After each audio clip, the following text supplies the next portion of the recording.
Well, hey, y'all. Welcome to Way Beyond the Music and our very first live. Yeah, streaming live here. And I've got a very special guest instructor tonight. And that's what we're going to do with this show is we are going to bring different guests in to help all of you that are out there that are looking for a way to better yourselves in your music career and in the music industry. Now, this podcast is for everybody. And what I mean by that, music lovers, Texas music lovers, folks that are in the industry, folks that are trying to get in the industry, artists that are trying to get in the industry. And, you know, I've got the perfect guest tonight to help you guys with all of that stuff, and that is Mr. Chuck Wimer. But before we get into that, Chuck, how are you tonight? I'm doing good. How about yourself, Mark? Man, I cannot complain. I really can't, you know. And you know what I would say after that, so we'll leave that alone. Yeah, who'd listen? Nobody. Nobody cares. Nobody cares. Chuck made the comment. He goes, "I don't hear any birds." And if you know the history of Chuck and I've worked with Chuck pretty much since he started releasing the radio here in Texas. And Chuck is used to hearing my 50 plus birds from my aviary bird rescue. So that's not what y'all are here for tonight. Y'all are here to talk about music and learn. And we are going to deliver and we are going to teach you. So thank you for those that are tuned in. For those that catch the recording of this and didn't make the live, join us next Wednesday. You can mark your calendar. It's going to be fun every time. But I want to start off with the quote. Comparison is the theft of joy. There is always someone who knows more than you out there. Study, practice, and teach. And tonight, we're talking about not giving up, never giving up. You know, you can't quit. And Chuck, I'm going to let you just take it over just a little bit and do your thing as far as letting people know a little bit about you and your journey and why you chose that topic, never give up. So that's all you, brother. All right. Well, my journey actually starts way back when I was 16. I was writing music. I was, playing a little bit. It was a way for me to basically bridge between me and my dad because my dad wasn't living at the house. He was living basically on the other side of the Mississippi. He was all the way on the other side of the country for that matter. And I knew he was into music. So I thought, well, that's a way we can connect. So I started writing songs and they were bad at first. Of course, everybody, when you start, it's bad. It's just not going to be good. But I was 16, so I didn't know any better. So I thought that everything was pretty good. And, it was a way to get girls. And, that was the thing. That's what everybody gets into it for. It's either for the money or for the opposite sex. And for me, that was kind of a part of the start. And then I didn't do anything with it. I wrote songs and everything, but I never actually tried to make it a career until I was 42. And that's when I kind of figured out where my vocal range was supposed to be. And my wife looks at me and she says, "Hey, you ever going to do anything with this thing? Or are you just going to keep playing campfires and playing in the room and recording for YouTube?" And I was like, well, shoot, I guess I might as well give it a shot and see what happens. I mean, what's the worst that could happen? I still have to play in my room and play around campfires and nobody wants to come out to a show. So we tried it out. I did a show at a Harley Davidson and they paid. And then we found a few other places and some of those places paid and some of those places I was playing for tips, but I was still making money playing for tips. So we thought, okay, well, this is something. And then, we recorded and we hooked up with you and put out that first single. And you gave me the real upfront, no BS. Hey, it's probably not going to chart. Your first one may not chart because nobody knows you yet. And you waited a good little bit before you got started. And lo and behold, that song charted and the second song charted. And so far we've had all of our songs charting. So a lot of that. Which you can attest to that is not typical. That is not the norm, No. Right? No, we've seen other people that were just getting started that they sat there bubbling under at about 101 or 115, depending on which chart it was, and or you can creep see on the chart and fall right off, huh? Right. Yeah. And you can see the frustration, and you understand it too, because after you've gone through that cycle, that first cycle of emotional roller coaster, then you're just like, okay, this is how the system works, where they're going to give you a shot. They're going to see what their fan base thinks of you, and you may stay on the station. You may not. Maybe that wasn't the right song at the right time. Maybe you haven't built up enough of that name recognition for people to request the song. And, that's pretty much where it started, and jumped a little bit further, but that was the path we took to get where we are right now. Yep. So I'd love for you to share with the audience one thing that almost had you to the point of quitting, either before we started working together or since we've been working together, because there is no there's no easy way. You know what I mean? Yeah. There's no easy path. So was there a defining moment that that you were just like, man, this is just, it's killing me? Actually, I took a little break after there was the Colgate Country Showdown. It was, I don't remember how many years ago it was. We were back at Fort Lewis, so it was somewhere between 2004 and 2007. And I entered this contest, and my hopes and dreams got risen way up because I had won the bar round, and I was the representative from our area that was going to this county fair to go play. And I did 2 songs. One was an original, and the second one was a cover. And I just completely blew the cover. I missed a chord change, and it was one where if you miss the chord change and your voice tries to go with it, which mine actually tries to do, you're going to sound anything like yourself. So the record was a guest judge, and she told me that that me out. Man, this is maybe this isn't for me. Maybe I should just be writing and not singing. That was a little bit of a stall. Well, I can tell you this, man. There is nothing, and I mean nothing, easy about doing what you're doing. The journey is not pleasant, and I wish I would have had somebody to show me some of the things that heck, I've learned a lot too in working with you and working with your wife, who actually this year got inducted into the SMG Hall of Fame, if you will, and is now a radio promoter with us, which she more than earned the right for that advancement. Yeah, she worked really. I know the first episode. Otherwise, I wouldn't mention it. And I think the game's up a little bit too high because we're getting a whole lot of fuzz.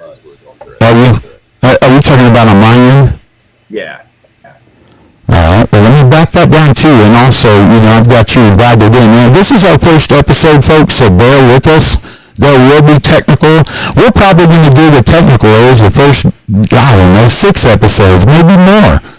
But it's a learning process and a learning curve, and you're getting to learn with us. So you'll be able to pick my brain after 4, 5, 6 of these and be like, oh, hey. Yeah, and I did read your wife sent a text message about echo on the end over there and on YouTube.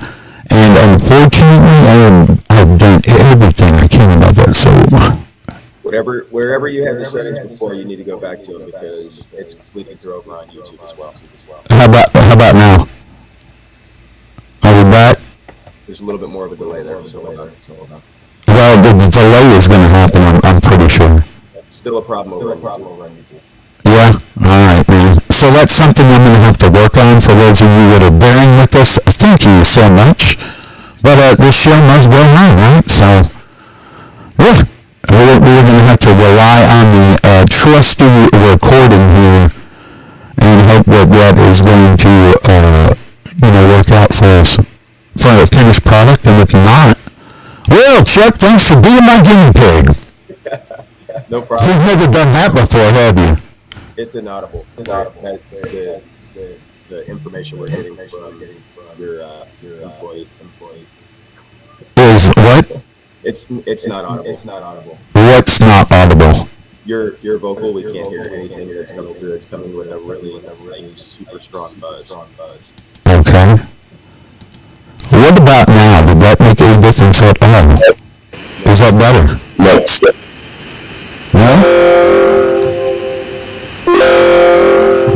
I'm trying. I'm trying over here, Chucky. What would before?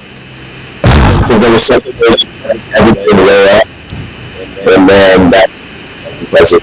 Yeah, I'm trying to figure out what that was before because we were sitting pretty, and I did the unthinkable thing, which is never change your settings. Never change your settings. All right, I did engage the echo cancellation. You're clean. Is that better? Yeah, you're clean now. That's what it was. All right. Well, look. Hey, we're teaching ourselves as we attempt to teach you. So it doesn't get any better than this, folks. You get to see the follies and the fumbles and boy, let me tell you what, it's a good thing I was never a running back or a wide receiver because I probably would have fumbled quite a bit.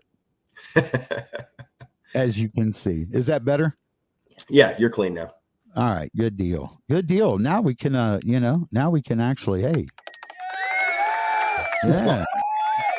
Yeah. All right. So we finally got his stuff together. And I don't think I'm hearing an echo anymore either. So I think you're completely clean all the way around. Okay. Well, I found out something here and take a picture of those settings. Yeah, well, no, I don't need to do that. I figured out what I did wrong. And it was just one little tiny thing as normal. And echo cancellation. If you're using Streamlab, make sure in your settings that you engage that on your audio settings. It will make a huge difference. So it does take away the stereo audio aspect, just so you know. So if you're comparing streaming services, and I've been through quite a few of them, Chuck. Mm-hmm. Oh my God, what an expensive lesson it's been. That's all I'm going to say about that. But it's one that you got to learn. And, let's talk about that for a minute. How many, apps, different software programs have you gone through in your journey trying to figure out the magic in the bottle or what works for you? Oh, well, we're still working on it, but we have, I know we're using Spotify for artists. We're using the standard music file that comes with the phone. We're using different calendars. We started using a thing called Band Mule for the band, trying to get everybody on the same page with that. We went through 3 different ones to try and sync up everybody's calendars with that, and we ended up using Band Mule. Which is not necessarily the best one, but it does meet all the needs that we have for what we're trying to do. And of course, you got your Facebook, your Instagram, all those things. I went from using Audacity, which is a program that you're using to work or to save your sound. I use Reaper instead. And both are comparable. I think Reaper might have a few different advantages to it. Just a few. They're both fairly easy to use once you have learned how to use them. So there is a learning curve on both of them. And then once you figured out how to use them, then it pretty much becomes pretty easy. Let's see, what else do we use? I also do a podcast, so I use Anchor. We use YouTube. We use we're using Fiverr right now to get some video work done. We've gone through all kinds of stuff. So I think we probably looked at maybe 20, 25, maybe even 30 apps to try and make this process a little bit easier. I don't even know what she uses when it comes to figuring out spreadsheets and chart placement. We might have to, Chuck, not to interrupt, but we might have to get her on one of these podcasts so she can tell us one day. That's probably a good idea. Yeah. management and basically everything that happens outside of a microphone. She may want to just do that as an audio, though. She doesn't like to get in front of a camera.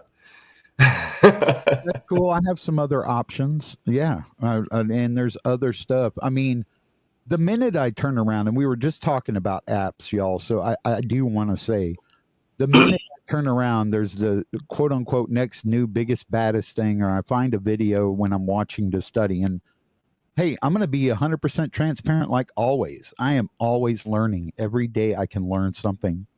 Even from somebody that's coming to me for help, I learn things. So don't stop learning. Don't stop studying. Don't stop trying. Never give up. Right? Right. Oh, yeah. Another one. My set is fantastic. We learned about that recently. What is that? We took our trip up to Nashville, and we basically went to the candy store. We went on Broadway just to go watch the other bands play, just so we can enjoy ourselves. We didn't go up there for any kind of business other than just meet and greets and stuff. And one of the things that all of the bands up there are using is a thing called My Set, where you can basically plug into this thing all the songs that your band knows.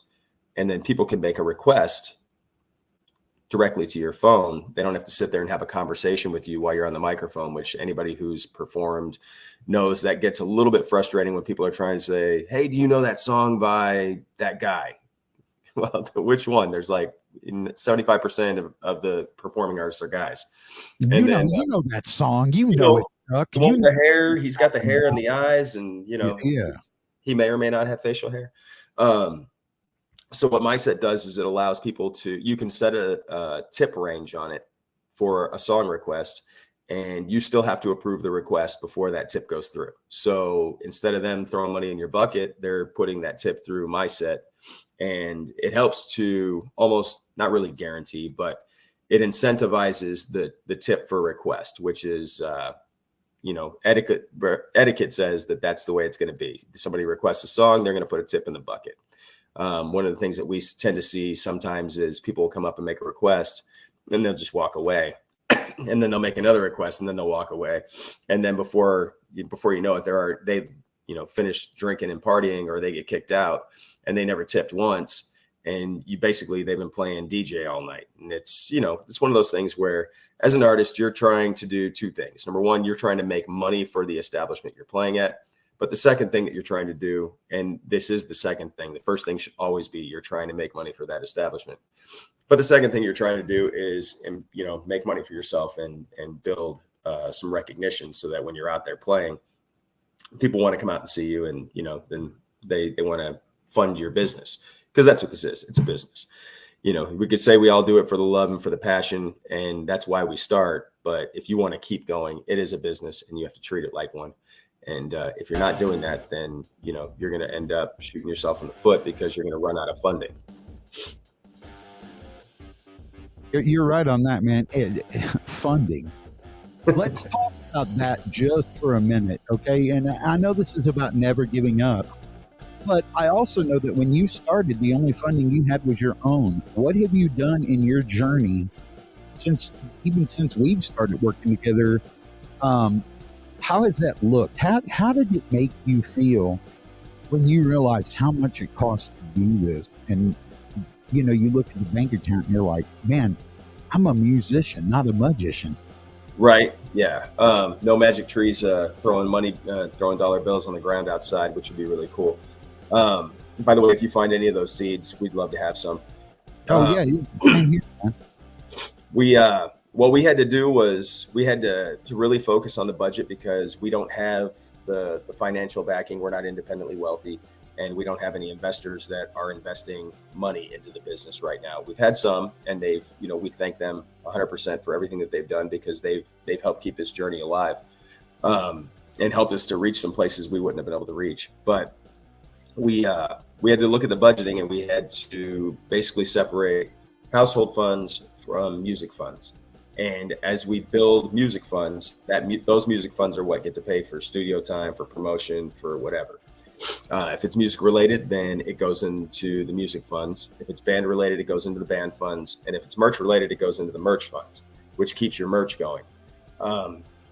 Nothing comes out of our household funds for music, and nothing really goes out of our music fund for household. We have those separate they're available if we need them, but we try not to cross those streams because, again, it is a business. So when we're filing taxes at the end of the year, we want everything to be separate so that we can, just cleanly identify and say, this is this goes to this. And then, we need to be taxed accordingly. So sure.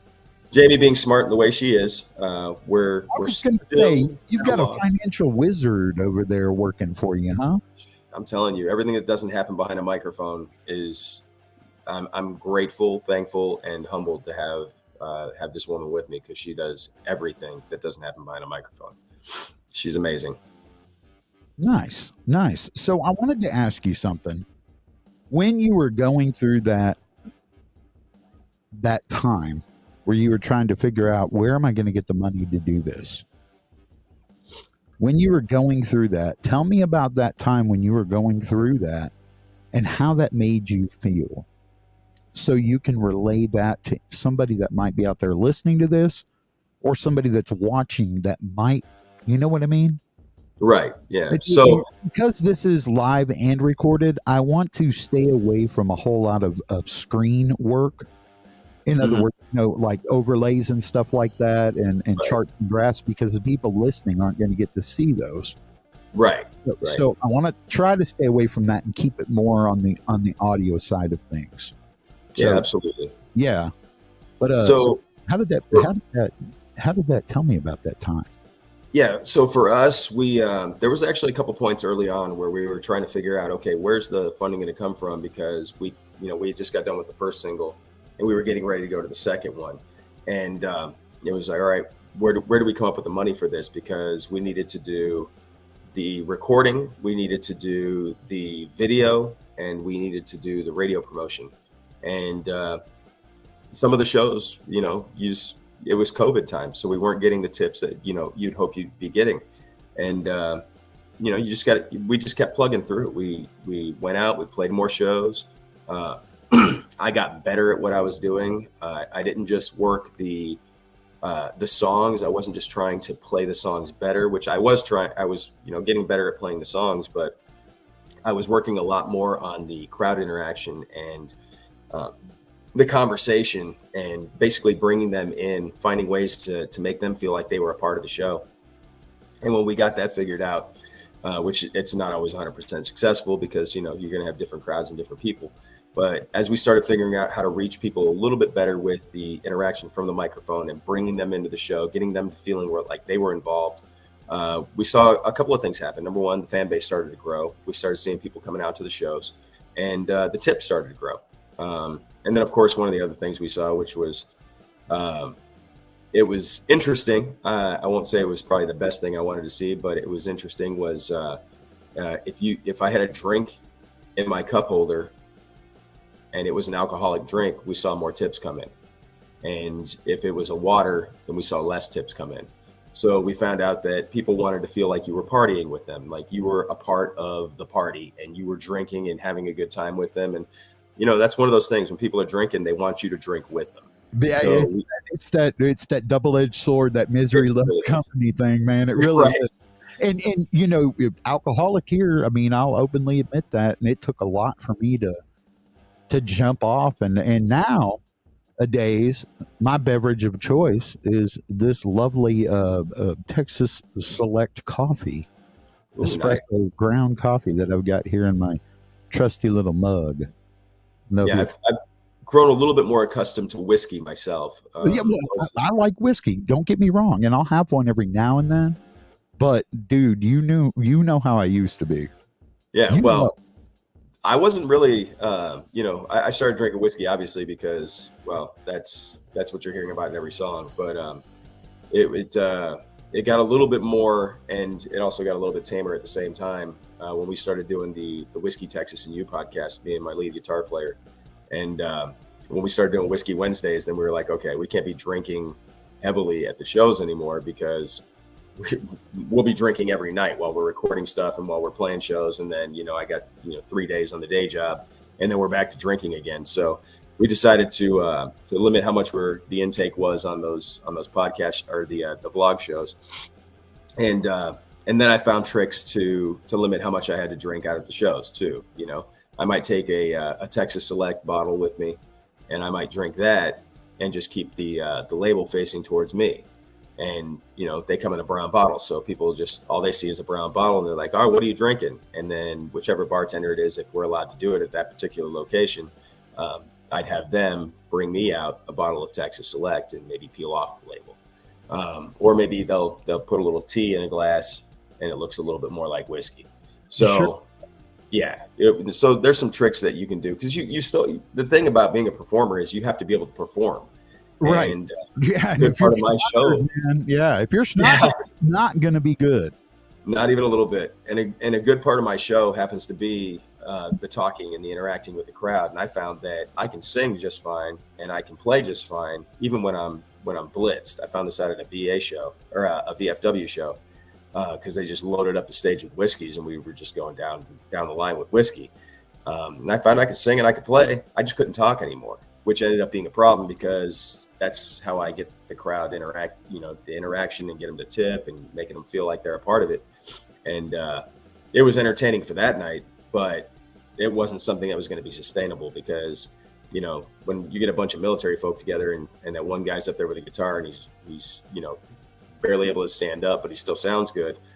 And then when you go to a crowd full of people that don't know you at all and they don't have that right. shared history, then that doesn't play quite as well. So that night I decided I wasn't going to be the Bradley Cooper where I couldn't stand up, but I could still play. I didn't want to be that guy. That makes a lot of sense, man. And you hit on a really good point that I kind of want to touch on just a little bit.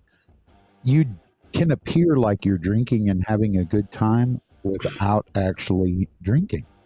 It's true. And yep. Chuck gave you a couple little tips and tricks on how to do that. I mean, I made the mistake, you know, I spent a lot of my 20 years partying, man, and spinning my wheels and trying to figure out why I wasn't going anywhere. And it took old age to realize, well, hey, dummy, it could have something to do with those extracurricular activities that you participate in quite frequently, and might have something to do with the on-stage beverage that you've got in your hand that never seems to find a bottom to it.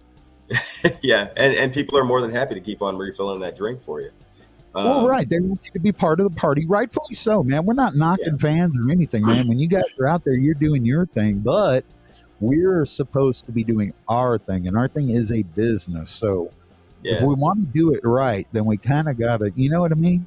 Outside of bartending, there's not very many jobs that you can get paid and be drinking on the job. And a lot of the bartending gigs, you can't drink either. So no, you're not supposed to. Yeah. No. TABC does not want you drinking while you're behind the bar serving. That's for sure. And if you think about it, when you're up there on that stage, you're staff at that point. You know, there's places like I love Garrison Brothers. They have me out there a couple of times so far, and when I'm there, I get to buy whiskey at the employee rate because I'm a staff member at that time. So I get a little bit of an employee discount, and but that also reminds me, oh yeah, you're an employee. You don't get to just sit here and slam them down, you know, because they don't know your tolerance level, and you do. So you need to treat it accordingly and just say, okay, I'm not gonna take advantage of this bottomless bar that they're providing for me. I had one lady tell me, she's like, I'll pour for you all day long. There's people here waiting for you. I was like, wow, okay, cool. But I only had one drink that day because I had people waiting for me. They wanted to see a show. They wanted a good show. And I wasn't going to sit there and get myself blasted to where I couldn't perform. And that's also a part of that. Don't give up, you know. You may find out that you did something that at one show that you don't want to repeat. And maybe you didn't get the interaction. You didn't get the crowd interaction. You didn't get the participation. You know, you were singing Friends in Low Places and you were the only one. Like that's not normal. Like there's somebody is usually going to be singing with you, and you didn't get that. So you can't get down about that show. You just have to look at what you did. All right. Did I drink too much? Was I, fumbling all over the place? Did I miss all my chords? What was I doing? And then you correct it. And that's a part of that, you don't stop because you had a bad show. You just make the next one better. Well, one thing that you're doing right now, and this is all about what we want to do on this podcast is offer much help and as much teaching as we can. In between our storytelling and giving history lessons and introducing people to who Chuck Wimer or whoever the guest is behind the music. That's why it's called Way Beyond the Music.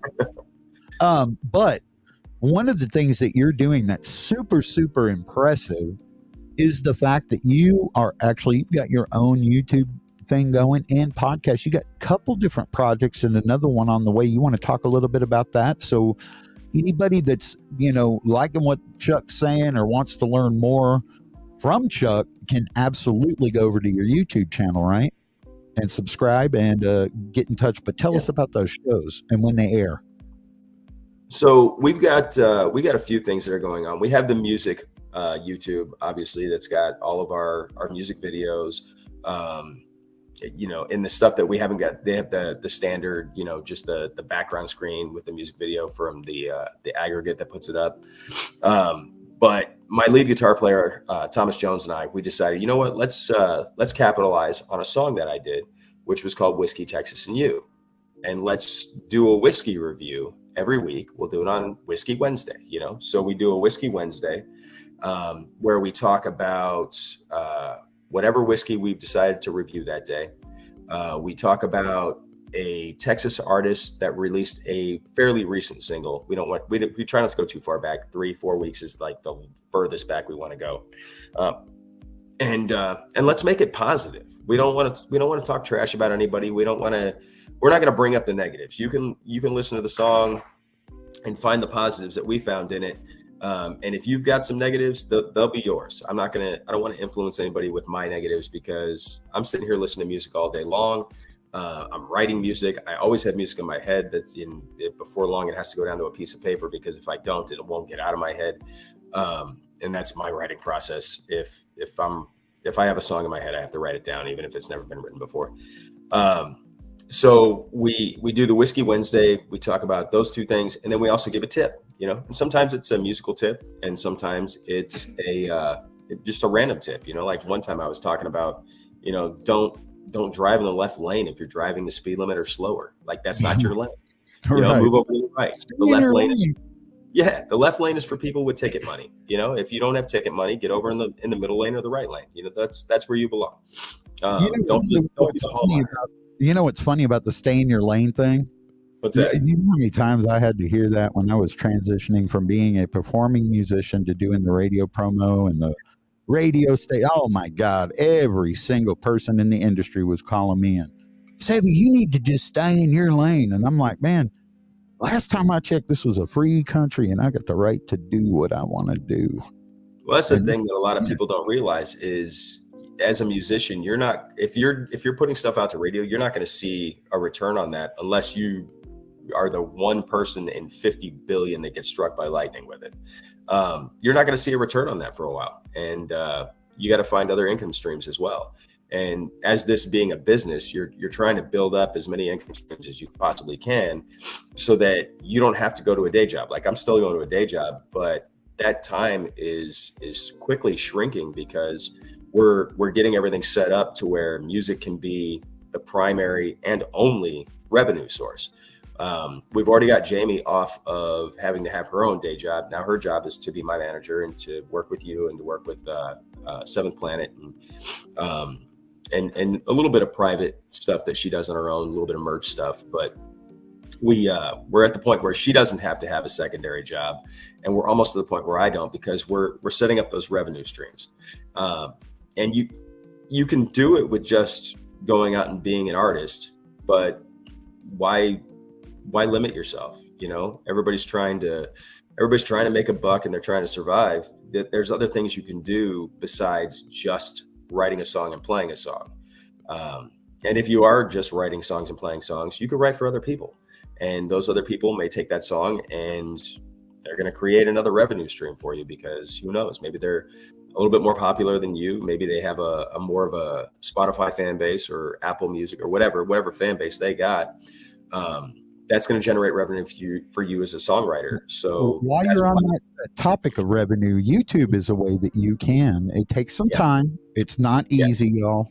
There's nothing easy about it, but even on this channel, on this YouTube channel, there are playlists that you can look at from things that I've researched, and those videos that are on that playlist, those things do work. It takes time though, and you've got to be consistent. But I want to share real quick on the screen. I've put up your Whiskey Wednesdays deal here.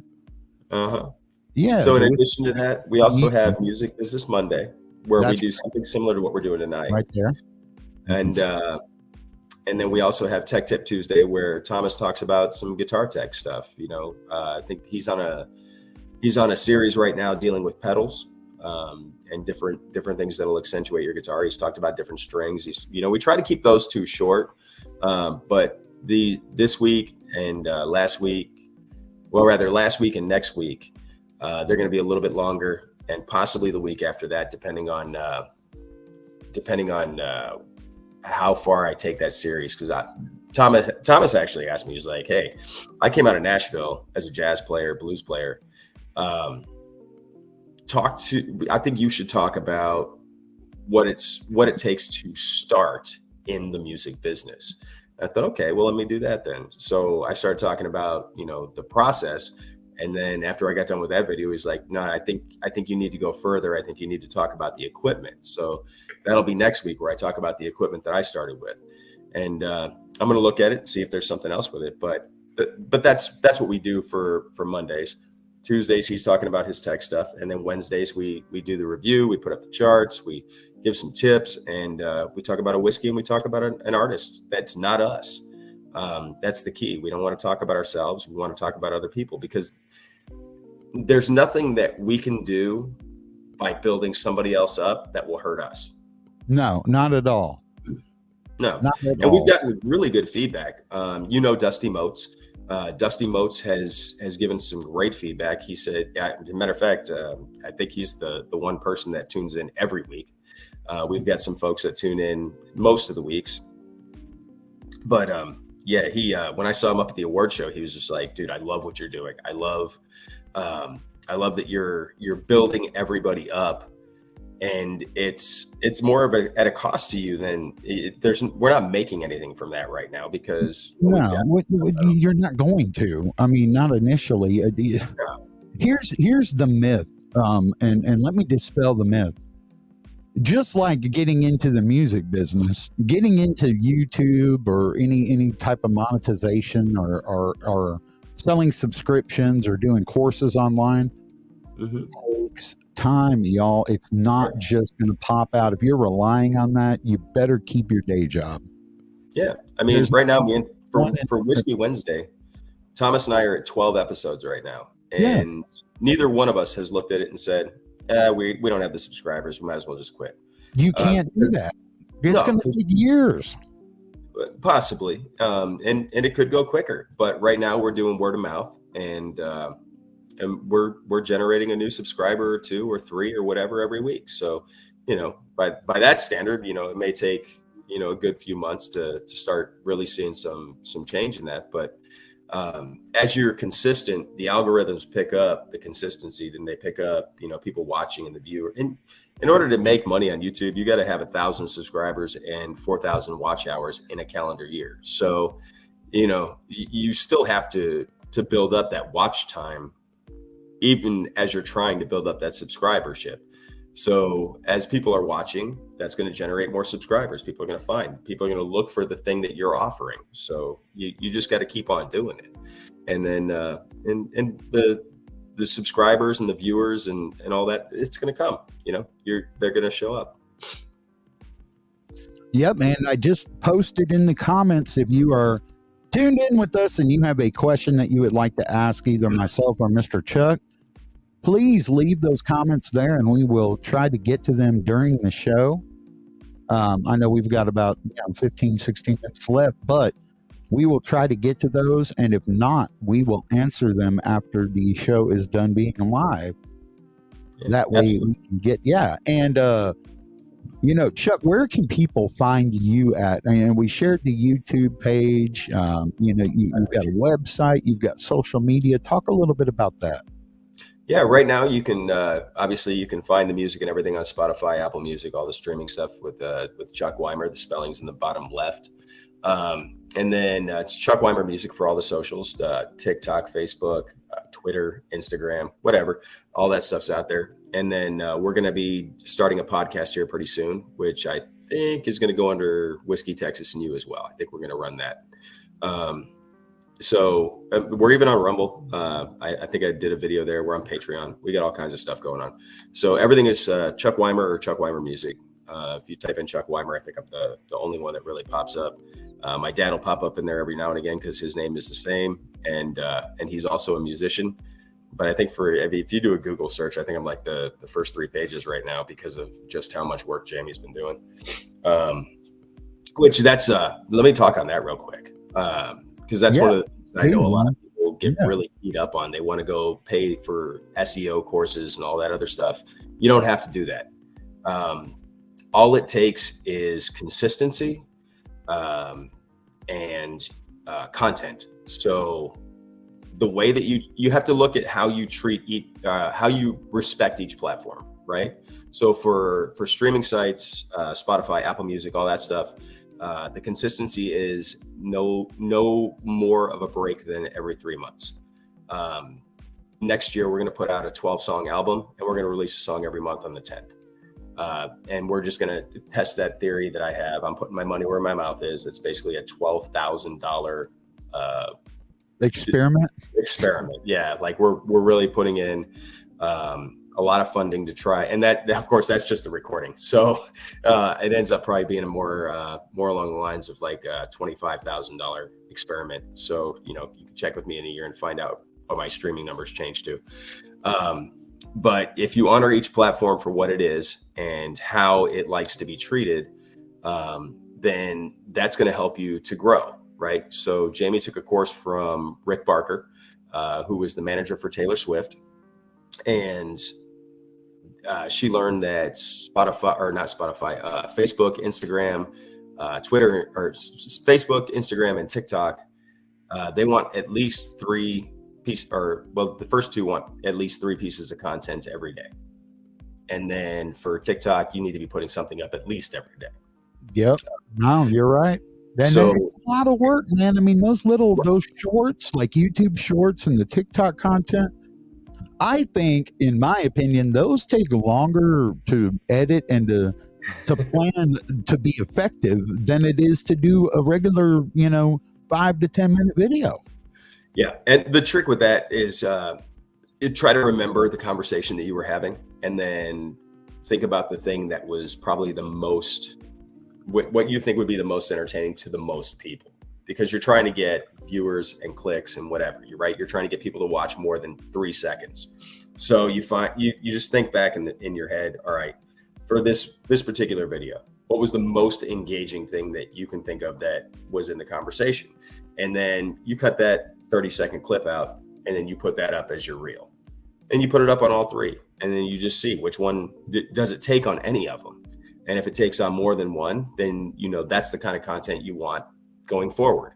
But putting up for artists, you put up your show bills, you put up whatever your schedule is. You want to tag whoever it is that you're going to be working with, because it may be cheating, but you're going to be drawing in anybody who's searching for their name. That's right. You're going to tag anybody that you're working with. So, like Mikey Good, I'm wearing his hat right now. If this was a video that I was putting out, I would tag Mikey Good, and I'd also tag Kinfo because I'm wearing their shirt. So in the video, you're going to see their stuff. So they get some free publicity because I'm wearing their merch as we're doing an interview. Same thing goes if I was on, San Antonio Live or wherever you're at. If I was on the podcast with Dusty Motes, then I would share this link and I would tag Dusty Motes. It's just you want to market everybody that's involved, and you want to share it in as wide a net as possible, because everybody is doing the same thing. They're all trying to reach multiple avenues. They're trying to reach on TikTok. They're trying to reach on Facebook. They're trying to reach on whatever. If you can't get a reel, if you can't find a good reel for what is it? Facebook has reels. If you can't find a good reel for Facebook, then you get a screenshot and you throw that up, and then you tag them to say, hey, go watch this over here. My dog's over here whining. I was like, man, I know I ain't got no birds in here. I'm in the RV. There's no way. She's like, Dad's talking a lot, because I don't talk at the house very much. Yeah, so I'm real chill. Real quick, just to cut in real quick, you brought up something that's super important too. Artists, stop with the selfish. If you are sharing a show ticket, it's your opener. It doesn't matter. You're headlining, they're opening. You're opening, they're headlining. Share their stuff. You are part of that. Absolutely. Why are you not doing that? Are you not trying to reach their fans? It's not that artist. The competition is you. How have you become a better artist today from where you were yesterday?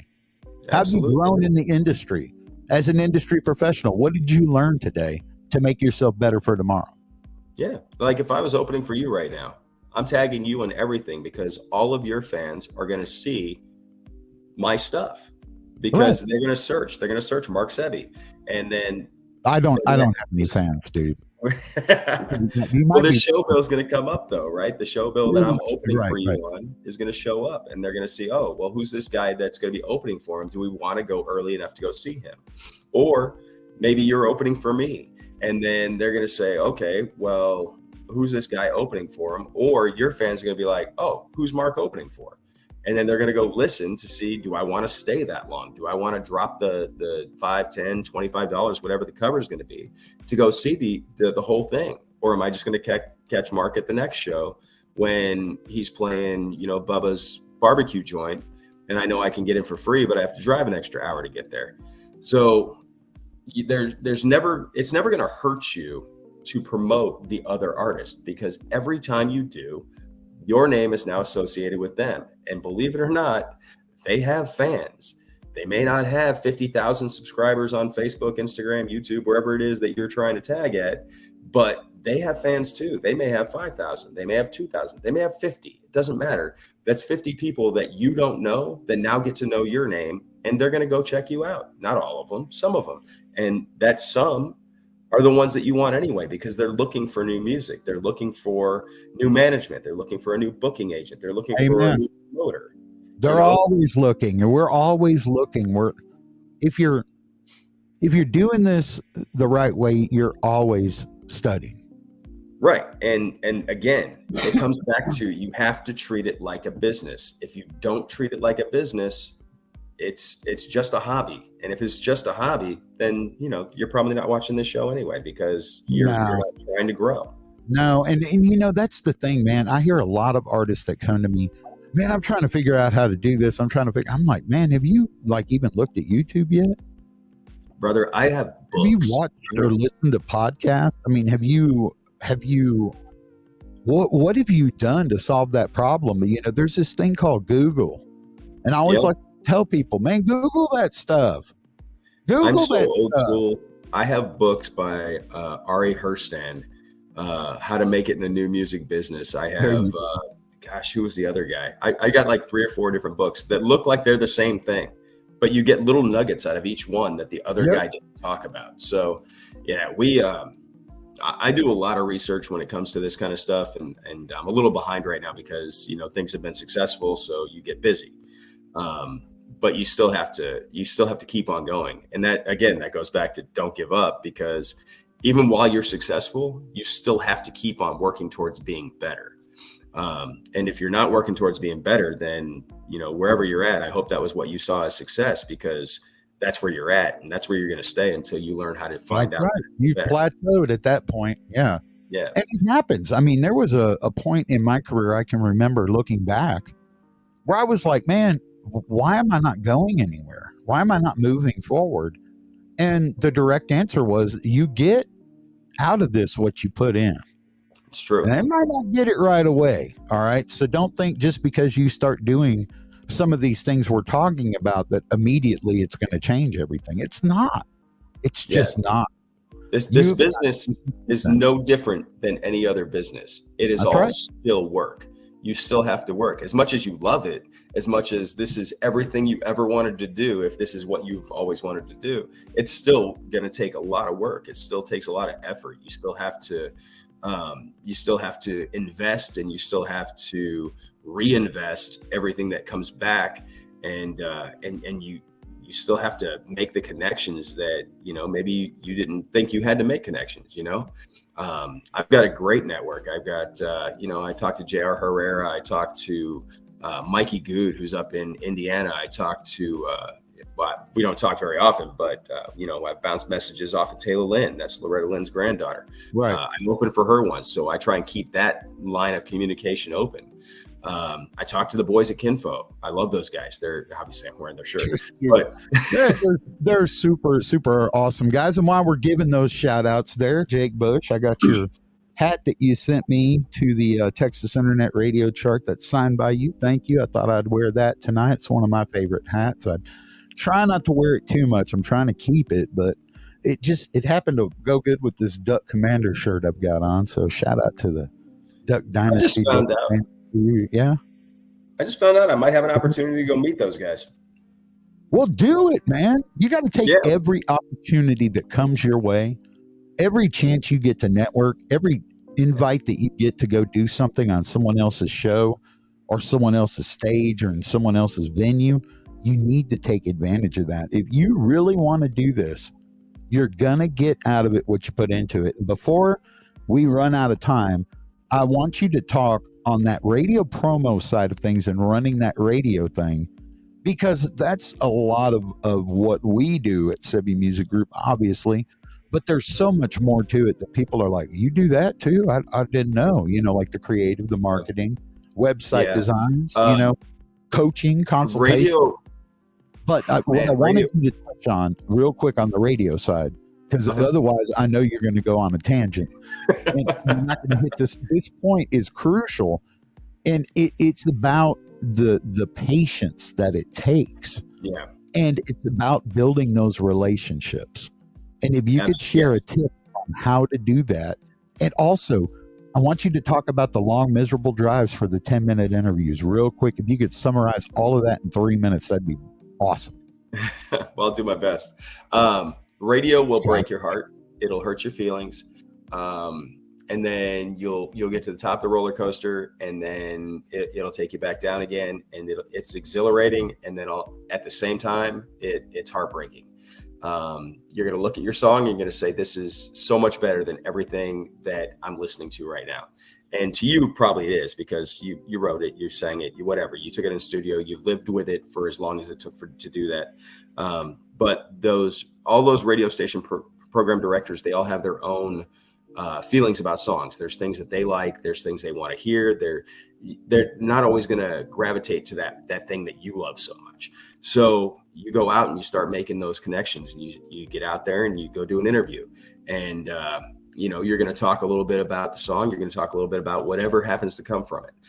My recommendation in those interviews is, of course, just be yourself. You don't have to push the song the whole time. You're pushing the song when you get there. They're going to have you play songs. They may even have you play the radio cut of the song, which actually helps you out better on the charts because they're giving you a spin right then. So you get a spin from that station. But what you want to do is you want to build a relationship with the person, because that person is going to be more likely to spin your song if they feel any kind of connection to you.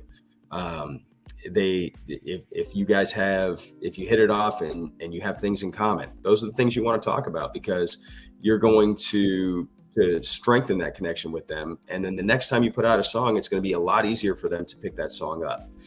You're going to want to reach out, and then you're not going to get anything back. And you're going to reach out again, and you're not going to get anything back. And then 5 singles in, you're going to reach out, and they're going to say, oh, I love this song, I want to play this. And then you want to turn around and you want to, again, strengthen that connection. You want to give them the support by going on your social media and thanking those stations and thanking the PD if you know them, if they have a way that you can thank them directly, tag them. You want to be consistent in your emailing. You got a promoter. The promoter's doing their job, but the promoter can only get you so far.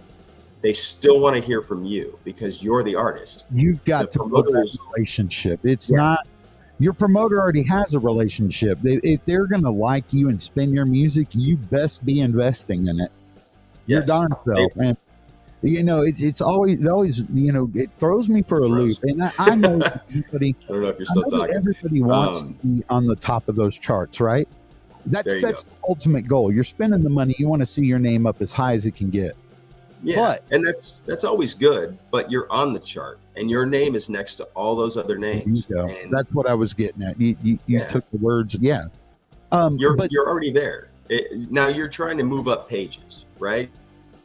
You start off, maybe you're on that last page, but that last page isn't bad because people are going to go down to see who's recurring, who's not going to be on the charts anymore. That's right. And you're on that page right there where those people aren't on the charts anymore. They're going to get up to that next section. Yeah. Oh, I've never heard. Hey, man, I might. Hey, let me click that link there on that Texas Internet Radio chart and go over to their Spotify channel, which is the reason that I set that up that way, by the way, guys and girls. So they can get over to your streaming. It's not just all about radio. It's about the big picture. I used to have iTunes in there, but man, that is your wife helps a lot with the playlist and everything on the chart. She does a lot behind the scenes, and she can tell you that it's not a fun job. No, but she does good at it, and that's one of the things that's in her wheelhouse. She's really good at numbers. She's really good at spreadsheets and pulling out the information that matters. And maybe there's some other information that matters, but she pulls out the stuff that matters most to the artists that are being worked with. And they want to see, where am I at on all the charts? All right, cool. We have a spreadsheet for that. How many spins am I getting from on the Texas Internet Radio chart? Okay, well, it's a limited number of stations. So we have all these stations, and this is how many times you're being spun. And these are the stations you're not being spun on. So maybe you need to work on a connection with those stations. And, it's... You need to work on that connection with those stations. You, the artist, because for some reason, whatever you're putting out there, your promoter can only get you so far, get your foot in the door. You got to seal that deal. Yeah. All the promoter can do is get them to open the email and listen to the song, unless they're asking for a favor. And your first time on a single, they're probably not asking for favors on your first single, unless you're just having a really hard time getting anywhere. And then they might ask for the favor, hey, can you give this song a few spins so that we can get it moving? But you don't want them burning all their favors on your first single when you're going to be putting out more. And that's the other thing. If you're not planning on putting out more, then don't even bother with the promoter. Just do it yourself and then just stop. If you're not going to invest in your career, if you're going to treat your dream like a hobby, this is my quote. I think I got it from Brett Baxter. I'm not sure. But if you're going to treat your dream like a hobby, it's just going to be a dream. You have to treat it like a business. You have to treat it like it matters. And you have to treat it like you need this thing to be successful if it's going to continue, because if you don't treat it that way, it's not going to. Yep. Well, before we get out of here, because we're almost to that point, Mr. Chuck. I mean, you and I could just sit here and talk for 10 hours, but real quick, if you could just give a big pointer that you've learned along your journey about not giving up. How do you keep in the game? How do you stay in the fight? Help somebody out there that might be on the edge and on the verge and just like, man, I just can't anymore. I'm done. I've wasted all I'm just going to go back and go to the workforce. Because when you quit, and you've already been doing, you could just be that one day, that one connection, that one post away from something big opening up and happening. I'm going to go back. I don't want to sit here and rub Dusty's back too much, but Dusty actually mentioned he was talking to Joey Green the other day. And by the other day, this was the other day when we were up at the award show. So this is probably like 4 or 5 weeks ago now, 3 weeks ago to the award show. But whatever. Thomas and I had reviewed his song, and it was a song that Jamie absolutely loves. Jamie, what was the name of the song? This House Ain't Big Enough. I do want to give the plug on that one because it's a great song. I love it. So we reviewed his song, This House Ain't Big Enough, on my podcast, which granted, only has 25, well, I don't know, maybe 30. I don't know where we're at. We're really low on subscribers right now, but we still push it out through social media. So people are seeing it on the whatever 1,000 we have on Facebook and the whatever the numbers are wherever. So Dusty told me that he was absolutely ecstatic and just it rebuilt him that the song was doing so well, and that somebody like me, again, I'm still personally, I consider myself still a nobody in the business. I know other people look at me and say, wow, he's doing really well. But I'm not where I expect that I'm going, right? So I'm not done yet. I have places to go. I have things to do. When I'm selling out amphitheaters, then I'll be okay. Then you'll feel like you got somewhere, right? Right. Then I'll set another goal. Because that's the way we do. We just keep on setting new goals and we keep on reaching them because we set attainable goals and then we get there. But that was one of the things he was, according to Dusty. Now, again, I didn't have this conversation with Joey. I had this conversation with Dusty, but Dusty had the conversation with Joey, and he said that was one of the things that helped build him back up because he was down. He was getting close to the point where he's like, what's the point? I've been doing this for 15 years or however long he's been doing it. What's the point in keeping on doing this and investing all my money and my time and all of my passion into this business that's not loving me back? And then you have a song or you have a moment that resonates with somebody else. And a lot of somebody else's. Obviously, the song's doing fantastic right now. Mm-hmm. But you get that song that has that emotional connection with everybody, and you've been doing it long enough that your name is recognizable, and you have that song that people can relate to, and now it just jumps. And if you would have gave up the song before, it wouldn't have happened. Or if you would have said, all right, this is my last one and then I'm done, and you wouldn't have been paying attention to any of the stuff that was coming in from that song.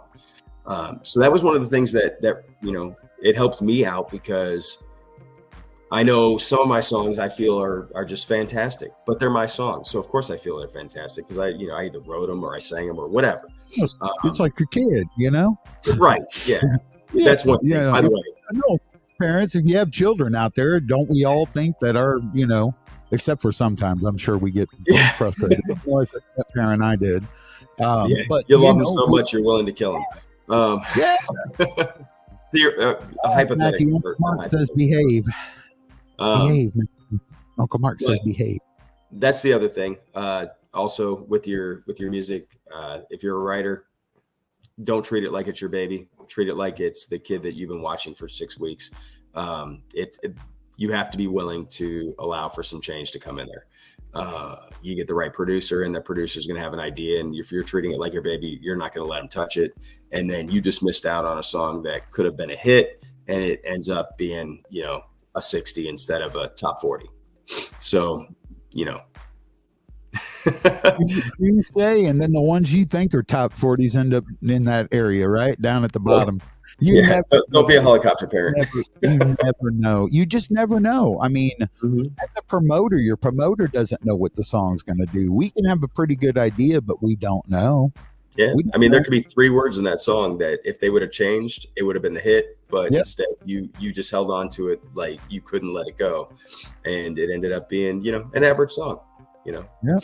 Well, the next time that we have you on, we are going to do a different format, though, and we are going to talk about all of your favorite things to use, and all of your favorite places that you go to, your brands that you work with, and all that good stuff. So the next time that y'all see Chuck on Way Beyond the Music, we're going to talk a little more in depth and do like a sequel to this one where we can find out a little bit more about the products that you actually use and how you built those relationships, because you have some endorsements and some sponsorships and things like that too, that have come along since I've known you. And there's just not enough time in one episode to cover everything, unfortunately. And no matter how good you plan it, for those that have tuned in tonight, I want to thank you for your time. I also want to encourage you to smash that subscribe button. Go over to Chuck's channel, Whiskey, Texas, and You, and I will update the description and post a link to that as well, so you guys can subscribe over there. And if we're lucky, we can get Mark on our show. Yeah, well, I'd love to do that. I'd love to. I have a lot more time now, so there are possibilities. But I want to leave everybody with one little tip and trick here. If you are in the music business or you're working a YouTube channel, there's one little thing that you can do whenever you're sharing your channel link that will make a huge difference. All right. And you got to do it with every link you share. After your link, at the very end of it, add a question mark, sub, underscore, confirmation equals 1. Get all that? I'm taking notes. Yeah, no, you're not. I am. Oh, no. All right, yeah. So all right. Question mark. Yeah. I will send the link, and I will also, I'm going to do a step further. In the description below, after we finish the live stream, I will go up and update it. Not only will I put Chuck's link to get to him, but on the end of it, I will put that tag so you can see what I'm talking about. How about that? Nice. If you look at the link for my YouTube channel, and every time I share it, you will probably, unless it's an old one that I missed, you will see that in there. And what it does is the minute they click on that link, it automatically subscribes them to your channel. Oh, I love it. Now you know why you pay me the big bucks. Yes, sir. I learned too, like I said, every day. This was something I learned from my research when I was trying to figure out how I'm going to get, because I've been stuck at 7 subscribers. This is a brand new YouTube channel. Yeah. And from all the videos that I'm watching from the guys that are doing this for a living, they're like, dude, do not get frustrated with that. Just keep rocking and rolling. It's the content. You don't have the content. You haven't found your niche. You haven't found your audience. You haven't found your people. And you got to put content out to get that. So for those that dealt with technical problems in the beginning and those listening afterwards to the recorded, thank you so much for bearing with us. Hopefully you made it all the way through this. If you didn't, hopefully I'll get better. If you got any advice for me to get better, I know cameras, lighting, transitions, things like that, background music, all those little things. I'm working on them as I go, but there's only one of me, y'all. This is it. And can I offer one more thing? Yeah, absolutely. Okay. For all the artists out there, I want you to remember your friends and family are not fans. Don't hold them to that standard. All right. It may take 6, 8, 50 episodes before they finally subscribe. That doesn't mean they're not supporting you. It just means that they're not your fan base. They're your family. They're your friends. Treat them as your family and friends. They're going to watch your stuff, but they may not subscribe right away. So just keep that in mind. It's not intentional. It's not a slight against you. It's just, they don't think about that because they know you. So don't take it personal. Yeah, that's a really good piece of advice, and you should be looking for people outside of your circle. Yeah, you got to find your people. You really do. Let's put that up there one more time. Whiskey Wednesdays, the Whiskey Texas and You page. What is it? Tech Tip Tuesday, and then your Monday. Yeah. You want one more time talk about that, and we're going to get on out of here. Yeah, it's Whiskey Texas and You is the channel. There's no commas or anything, and it looks like it's Whiskey Texas and You 779. I think that's something YouTube just decided on its own. If you wanted the actual @ wow, looks like we're up to 31 subscribers. Cool, we went up a few.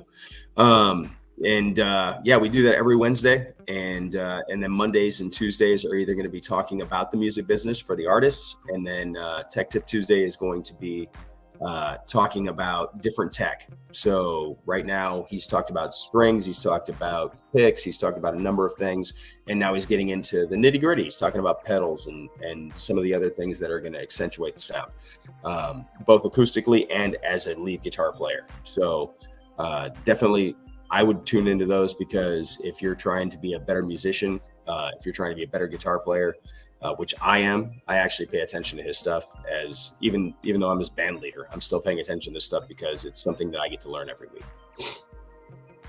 Well, awesome, man. I cannot thank you enough for your time this evening. I hope you enjoyed your whiskey. I know I enjoyed my coffee. And my favorite Texas Select blueberry green tea right here. No sugar needed, man. It's just got all the flavor and love right there. And hey, man, I will, of course, be talking to you, I'm sure, later this week. But I will be having you back on the show for sure, so we can have a little sequel and go a little bit more way beyond the music. Happy to do it. Yeah, man. Thank you so much for being with us. Y'all say goodbye to Chuck. Chuck, say goodbye to everybody. See you later, everybody. All right. And thank you again, Chuck. Y'all don't forget to go over to his socials. Go and help him out with that Lonely 31 number. I know how that feels, man. You got a jump start on me. So like, it's almost like there's a little friendly competition. I'm like, I gotta beat that 31. or 33 or whatever I saw earlier. I got to beat it. So I'm like in this little hustle, and I've been stuck at 7 for like 3 days, and I'm like, and I watch this video, and it's like, dude, get out of your head, get out of your head and just keep working. It's going to be easier for you. You got special guests every week. I don't have my first one until January. Well, you can change that now. I will share. I will encourage people to go do your show. Appreciate that. Yep. We'll definitely be sharing. Networking and helping, man. All right, we are out of here, y'all. Thank you so much for your time. We will catch you on the very next one. Well, as they say in show business, that is a wrap. I want to thank you all for tuning in to Way Beyond the Music podcast. If you'd like to be a guest on